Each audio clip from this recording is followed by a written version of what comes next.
All right, so here we have $23,000 is invested at 13.5% compounded continuously. What is the amount after 15 years?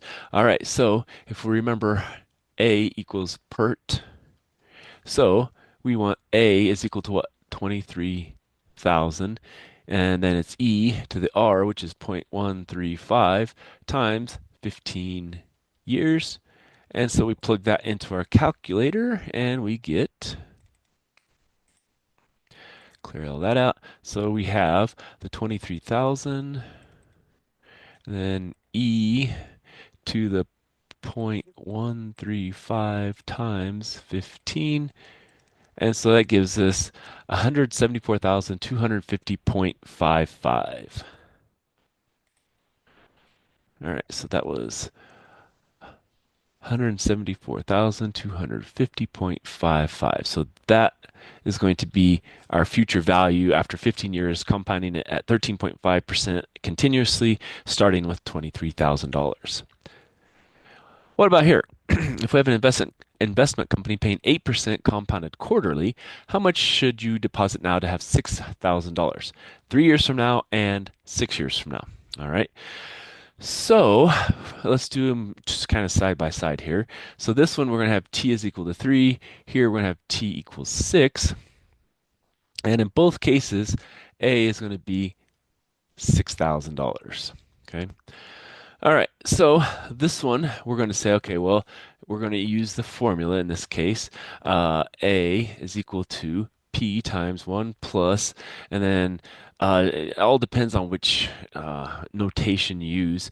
The rate over the number of compounding periods and raised to the n times t. And every book is going to be different. This is the one I remember, so it all depends on which book. And so what we have over here is we're going to have A, which is 6,000, equals P, which is what we're going to look for, times 1 plus, now that's 8%, so it's 0.08. Now it's quarterly, so that means N is 4. Then we have 4 times, and now this one's 3. Now this one, we're going to have 6,000 equals P times 1 plus 0.08 over 4 to the 4 times, now we have 6. Okay, so those are going to be the two things. So we're just going to basically divide 6,000 by this and divide 6,000 by this. So let's go do that on our calculator. We could also plug it into the solver, but it's not going to be much of a difference there. So we'll have 6,000 divided by parenthesis, and then we have 1 plus 0.08 divided by 4, and then that's raised to the 4 times 3. So that's the one value. So that's how much we need to invest for 3 years. Now, if we hit second enter, we can go back up here and change it to 6 years.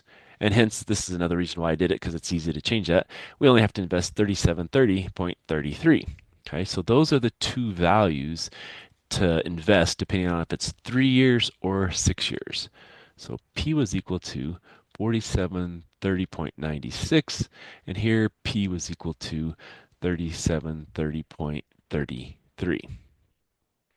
All right, so a little bit of difference. So that extra 3 years, you had to deposit less money to get the same value at the end there. All right, so let's stop there and we'll come back for some more.